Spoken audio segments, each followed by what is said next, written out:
अस्सलाम वालेकुम, आदाब। मैं सैयद जावेद हसन। लोकसभा चुनाव का आखिरी चरण आते आते नरेंद्र मोदी और अमित शाह ने अपने चेहरे पर का बचा खुचा नकाब भी नोच कर फेंक दिया है। अब उन्हें कट्टर मुस्लिम विरोधी कहलाने में ज़रा भी संकोच नहीं। 25 मई को पाटलिपुत्र लोकसभा चुनाव क्षेत्र से भाजपा उम्मीदवार रामकृपाल यादव के पक्ष में जनसभा को संबोधित करने के दौरान नरेंद्र मोदी की भाषा ऐसी बिगड़ी कि पूरा देश शर्मसार हो गया। इंडिया अलायंस को अपने वोट बैंक की गुलामी करनी है तो करें, उनको वहां जाके मुजरा करना है तो भी करें। ये अलग बात है कि नरेंद्र मोदी खुद को भाषाई मर्यादा रखने वाला बताते हैं। इंडी गठबंधन वालों का सूत्र है, अपना काम बनता भाड़ में भाई, अपना काम बनता। जरा जोरों से बताइए तो सुनाई दिया उनको। अपना काम बनता। ये ऐसे लोग हैं। आपने व्यक्तियों का नाम लिया है, मैं उससे परे होकर के बात करूंगा और मुझे वो अब मेरी मर्यादाओं का पता है। नरेंद्र मोदी दावा करते हैं कि वो हिंदू मुस्लिम नहीं करते, लेकिन हिंदू मुस्लिम किए बिना उन्हें चैन भी नहीं आता। RJD, Congress, SC, ST, OBC का कोटा खत्म करके अपने वोट बैंक को जो वोट जिहाद करते हैं, ऐसे लोगों को धर्म के आधार पर आरक्षण देना चाहती है। साथियों, एससी, एसटी, ओबीसी के हमारे बच्चों को दो दाखिले में आरक्षण से बहुत मदद मिलती थी, लेकिन आरजेडी कांग्रेस ने दलितों, पिछड़ों, आदिवासियों के बच्चों से, अति पिछड़ों के बच्चों से ये अधिकार उनसे छीन लिया और मुसलमानों को दे दिया है। अफसोस इस बात का है कि हिंदू मुस्लिम करने के लिए नरेंद्र मोदी ने बिहार की धरती का भी इस्तेमाल किया। इसी धरती पर उन्होंने मुस्लिम आरक्षण के खिलाफ और मुजरे वाली भाषा का भी इस्तेमाल किया। ये वो बिहार है जो सामाजिक न्याय के नारे के लिए जाना जाता है, लेकिन मोदी और शाह ने इस सरजमीन को सामाजिक अन्याय और नफरत फैलाने के लिए इस्तेमाल किया, सिर्फ इसलिए कि उन्हें हर हाल में चुनाव जीतना है और हार का उन्हें एहसास होने लगा है। पिछले साल मई में हुए कर्नाटक और नवंबर में हुए तेलंगाना विधानसभा चुनाव के वक्त भी भारतीय जनता पार्टी ने मुस्लिम आरक्षण को लेकर सवाल उठाया था। मार्च में कर्नाटक की भाजपा सरकार ने प्रदेश के मुसलमानों को ओबीसी के तहत मिल रहे 4% आरक्षण को खत्म कर दिया था। मुसलमानों से इस आरक्षण को छीनकर हिंदुओं की डोमिनेंट वो कलिंगा और लिंगायत जातियों में बांट दिया गया था। उसके बाद अप्रैल में केंद्रीय गृह मंत्री अमित शाह ने ऐलान किया था कि उनकी पार्टी अगर सत्ता में आई तो तेलंगाना में कुछ मुस्लिम वर्गों को मिल रहे आरक्षण को खत्म कर देगी। अमित शाह ने अब लोकसभा चुनाव के दौरान कहा है कि वो पूरे देश से मुस्लिम आरक्षण को खत्म करके हिंदुओं के पिछड़ों और अति पिछड़ों में बांट देंगे। अमित शाह 24 मई को आरा की जनसभा को संबोधित कर रहे थे। भाइयों बहनों, ये जो मुस्लिम आरक्षण करना चाहते हैं, आप भारतीय जनता पार्टी को 400 पार करा दो, 400 पार करा दो। ये मुस्लिम आरक्षण रद्द कर हम पिछड़ा अति पिछड़ा को देने का काम भारतीय जनता पार्टी करेगी। हिंदुओं में मुसलमानों के खिलाफ नफरत फैलाने के लिए मोदी और शाह कई सच्चाइयों को छिपा गए। 20 सितंबर 2011 को भारत सरकार के प्रेस इंफॉर्मेशन ब्यूरो ने एक सर्कुलर जारी किया था। सर्कुलर में बताया गया था कि सरकार देश भर में किस किस प्रदेश में किस किस मुस्लिम जाति को ओबीसी के तहत आरक्षण दे रही है। ये जातियां सेंट्रल ओबीसी लिस्ट में शामिल हैं। सर्कुलर के मुताबिक बिहार की 23 और गुजरात की 22 मुस्लिम जातियों को आरक्षण मिलता आ रहा है। नेशनल सैंपल सर्वे ऑर्गेनाइजेशन के 2005 के सर्वे के मुताबिक मुसलमानों की कुल आबादी में ओबीसी की तादाद लगभग 41% है। केरल में पूरे मुस्लिम समुदाय को ओबीसी के तहत आरक्षण मिल रहा है। इसके तहत 8% आरक्षण शैक्षिक संस्थानों में और 10% आरक्षण सरकारी नौकरी में मिल रहा है। तमिलनाडु में लगभग 95% मुस्लिम समुदाय को आरक्षण मिल रहा है। बिहार में मुसलमानों की कई पिछड़ी जातियों को ओबीसी के तहत आरक्षण मिल रहा है। भाजपा वाले कहते हैं कि मुसलमानों को धर्म के आधार पर आरक्षण नहीं दिया जा सकता।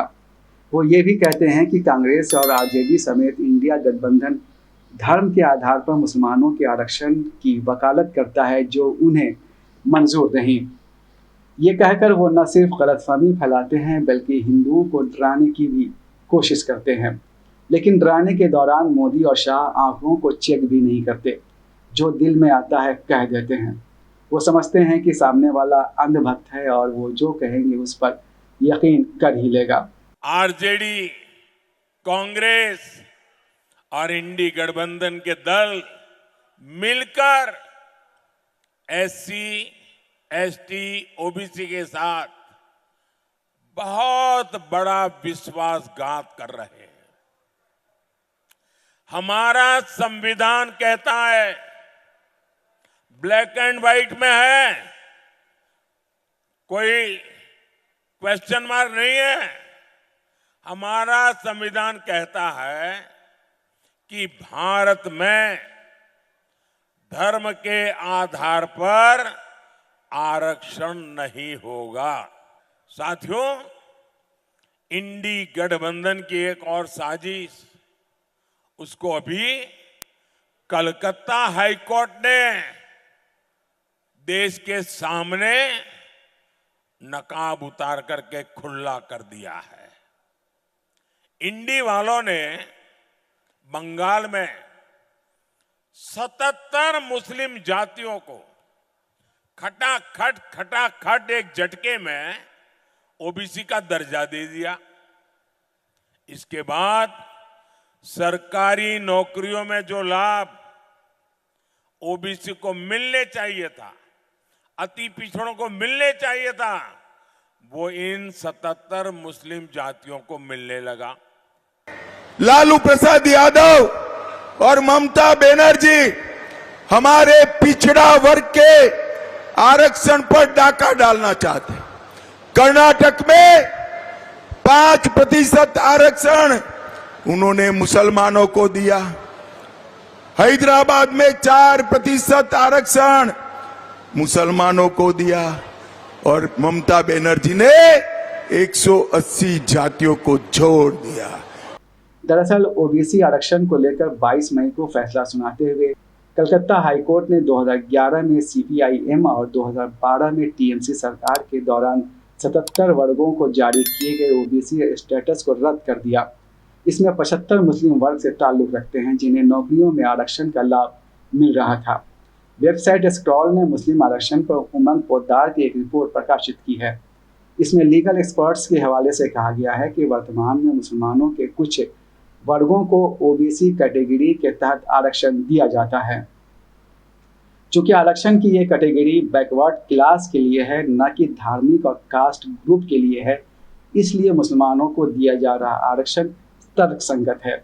सुप्रीम कोर्ट के वकील और संविधान विशेषज्ञ जी मोहन गोपाल के मुताबिक संविधान कहता है कि पिछड़े वर्गों को ओबीसी के तहत आरक्षण दिया जा सकता है। वर्ग आम लोगों का एक विशिष्ट समूह है, इसलिए कोई भी धार्मिक समूह एक वर्ग है, चाहे वो मुसलमान ही क्यों ना हो।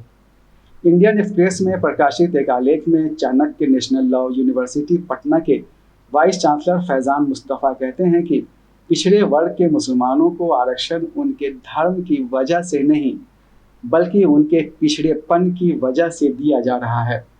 इसलिए पिछड़े मुसलमानों को गैर मुस्लिम पिछड़ों की तरह सुविधाएं मिलती रहनी चाहिए। बिहार में हुए जातीय सर्वेक्षण से ये बात सामने आ गई है कि प्रदेश में ओबीसी और SC/ST की आबादी 63% से ज़्यादा है। आबादी का लगभग यही अनुपात देश भर में होने की संभावना है। भाजपा वाले नहीं चाहते हैं कि इस आबादी का समर्थन आरजेडी, कांग्रेस या इंडिया गठबंधन को मिले, क्योंकि भाजपा जातीय सर्वेक्षण का विरोध करती रही है। इसीलिए मोदी और शाह ने मुस्लिम आरक्षण के बहाने मुस्लिम विरोधी नैरेटिव बिल्डिंग की कोशिश की है। राष्ट्रीय जनता दल के नेता तेजस्वी प्रसाद यादव ने पीएम नरेंद्र मोदी को लिखी खुली चिट्ठी में इस नैरेटिव बिल्डिंग की हवा निकाल दी है। तेजस्वी ने कहा है कि खुद गुजरात में लंबे समय से ओबीसी के तहत कई मुस्लिम जातियों को आरक्षण मिल रहा है। तेजस्वी ने ये आरोप भी लगाया है कि उनकी पार्टी ने केंद्र सरकार से जातीय सर्वेक्षण की फाइंडिंग्स को संविधान की 9वीं अनुसूची में शामिल करने की मांग की थी, लेकिन इस मांग को मंजूर नहीं किया गया। इससे पता चलता है कि नरेंद्र मोदी खुद ही पिछड़ा और दलित विरोधी हैं। हम आप ही से पूछते हैं, एक बार नहीं 2 बार किसने प्रस्ताव दिया? हम ही ना दिए थे भाई। और दूसरा प्रस्ताव भी यही था कि अगर नहीं होगा तो अपने बिहार सरकार अपने बलबूते करेगी, और हमने कहा था नहीं आएगी तो हम कराएंगे, और हमने आकर के करवाया। और यही नहीं, लेकिन ये बात तो साबित हो गया ना कि भाजपा के लोग नहीं चाहते थे। ये बात को भी थोड़ा बताना चाहिए ना, कौन क्या बोलता है। प्रधानमंत्री जी को तो हमने चिट्ठी लिखा है और तथ्यों की जानकारी दी है, थोड़ा ज्ञान वो भी वृद्धि कर ले इन तथ्यों को देखते हुए। यहाँ आ करके खाली झूठ पे झूठ, झूठ पे झूठ, झूठ पे झूठ, झूठ का पर्दाफाश हो गया। सबूत के साथ भेजें। बिहार लोक संवाद के कंसल्टिंग एडिटर समी अहमद कहते हैं कि साजिश दरअसल तमाम पसमानदा मुसलमानों को मिल रहे आरक्षण को खत्म कर देना है। प्रधानमंत्री नरेंद्र मोदी और अमित शाह, केंद्रीय गृह मंत्री अमित शाह ने ऐसा आभास देने की कोशिश की कि मुसलमानों को जो है धर्म के आधार पर आरक्षण दिया जाता है। ये बात पूरी तरह से गलत है। हाँ, कुछ राज्यों में मुसलमानों को ज़रूर बतौर मुसलमान आरक्षण मिलता है, लेकिन उसका आधार जो है उनका आर्थिक पिछड़ापन रहता है। तो ये बात तो पहले क्लियर हो जाए। दूसरी बात यह है कि केंद्र के स्तर पर ऐसी कोई रिजर्वेशन मुसलमानों को नहीं मिलता जो उनके मुसलमान होने के कारण उन्हें मिलता हो। अब आते हैं कि मुसलमानों को के किन वर्गों को आरक्षण मिलता है। तो जाहिर है हमारे यहाँ जो ओबीसी हैं, जो बिहार में जिसको अदर बैकवर्ड कास्ट कहा जाता है, या ईबीसी अदर बैकवर्ड क्लास और एक्सट्रीमली बैकवर्ड क्लास ईबीसी, ये 2 वर्ग हैं जिनके लोगों को जिनके तहत मुसलमानों को भी आरक्षण मिलता है। और ये सिर्फ बिहार में नहीं मिलता है बल्कि कई जगहों पर मिलता है। और बिहार के जो पूर्व मुख्यमंत्री हैं आरजेडी के नेता तेजस्वी यादव ने, उन्होंने तो एक चिट्ठी भी जारी की और जिसमें दिखाया कि गुजरात में भी मुसलमानों को आरक्षण मिलता है ओबीसी वर्ग के तहत। ओबीसी जो अदर बैकवर्ड क्लास है उसके तहत मिलता है वहाँ। और ये तब भी मिलता रहा जब वहाँ के मुख्यमंत्री 13 साल तक नरेंद्र मोदी रहे। तो सवाल ये है कि ये डर क्यों पैदा कर रहे हैं केंद्रीय गृह मंत्री ये अमित शाह या प्रधानमंत्री नरेंद्र मोदी? क्या कह रहे हैं? वो कह रहे हैं कि जो मुसलमानों जो आरक्षण ओबीसी का है, एससी एसटी का है, उसे छीनकर मुसलमानों को दे दिया जाएगा। ये बिल्कुल बेतुकी बात है, इसका कोई आधार नहीं है, बेसिक पैर की बात है। दरअसल हर राज्य में जो ओबीसी है उसका निर्धारण सरकार करती है, आयोग के द्वारा करती है। तो उस आधार पर वहाँ के लोगों को आरक्षण मिलता है। पश्चिम बंगाल का मामला ले लीजिए, जहाँ हाईकोर्ट ने अभी 70 से अधिक मुस्लिम जातियों को इस ओबीसी से हटा दिया है और उसका मामला अब सुप्रीम कोर्ट में गया है। तो वहाँ की सरकार ने ये फैसला किया था और ये इसके लिए ये एक राजनीतिक फैसला होता है कि कौन सी जाति जो है वो ओबीसी में रहेगी, कौन एससी एसटी में रहेगी और कौन बाकी जाति इसका वर्ग में जातियाँ रहेंगी। तो ये दरअसल एक तरह से ये भी कोशिश है कि जिन मुस्लिम जातियों को उनके आर्थिक पिछड़ेपन की वजह से या उनके सामाजिक स्तर की वजह से आरक्षण मिलता है उसे भी समाप्त कर दिया जाए और इसे हिंदू मुसलमान का एक मामला बताया जाए। मतलब कि हिंदुओं को ये डराया जाए कि देखो तुम्हारा सारा आरक्षण तो मुसलमान ले रहा है, जबकि जो आधार हिंदुओं को देने का आरक्षण है वही आधार मुसलमानों को देने का है। और प्रधानमंत्री नरेंद्र मोदी तो पसमानदा मुसलमानों की बात करते हैं, उनके कल्याण की बात करते हैं। तो अगर इस तरह से आरक्षण छीनने की बात होगी मुसलमानों की तो सबसे ज़्यादा प्रभावित वर्ग तो पसमानदा वर्ग ही होगा। हालांकि पसमानदा के लिए एससी का दर्जा मांगा जा रहा है, वो दर्जा देने के बजाय अब कोशिश ये हो रही है कि ओबीसी का जो उनका को दर्जा मिला हुआ है वो भी छीन लिया जाए। तो ये तो बहुत अजीब बात हुई। ये तो दरअसल जो पसमानदा की राजनीति करते हैं और पसमानदा लोग हैं उनके जागने का वक्त है कि प्रधानमंत्री नरेंद्र मोदी एक तरफ तो उनसे समर्थन मांगते हैं और दूसरी तरफ उनके ही आरक्षण को समाप्त करने में लगे हुए हैं। ये बात साफ हो गई है कि भाजपा को मुसलमानों के साथ किया जाने वाला कोई भी इंसाफ गवारा नहीं। वो मुसलमानों का विकास बिल्कुल पसंद नहीं करती। सबका साथ और पसमानदा मुसलमानों का विकास महज ढोंग है। इसके बावजूद सैयद शाहनवाज हुसैन कहते हैं कि मुसलमानों को चाहिए कि वे भाजपा को वोट दें। जो माइनॉरिटीज के लोग हैं, अक़लियत के भाई बहन हैं, मेरी उनसे भी अपील है कि इस मोदी वेव में, मोदी सुनामी में आइए, मोदी के नाव में पूरी ताकत से साथ आइए, किसी के बहकावे में मत जाइए और पूरी तरह वोट भारतीय जनता पार्टी और मोदी जी को दीजिए। मोदी जी के दिल में जगह बनाइए। ये मौका है, इसको चूकना नहीं है। ये जब सरकार बनेगी तो आप जिम्मेदारी से कहेंगे ये हमारी सरकार है, हमारे वोट के जरिए बनी हुई सरकार है, इसलिए चूकना नहीं है। सबका साथ, सबका विकास, सबके विश्वास के रास्ते पर आकर भारतीय जनता पार्टी को भारी तादाद में वोट देना है और जिताना है।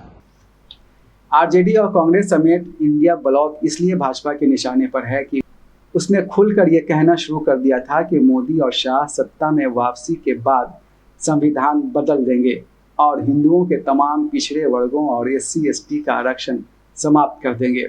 इससे चुनाव के शुरुआती चरणों में ही एनडीए को नुकसान होने लगा। इसी के काउंटर में भाजपा ने मुस्लिम आरक्षण को मुद्दा बनाया और बहुसंख्यक वर्ग को डराना शुरू किया। अगले वीडियो के लिए दीजिए इजाज़त। अल्लाह हाफिज़।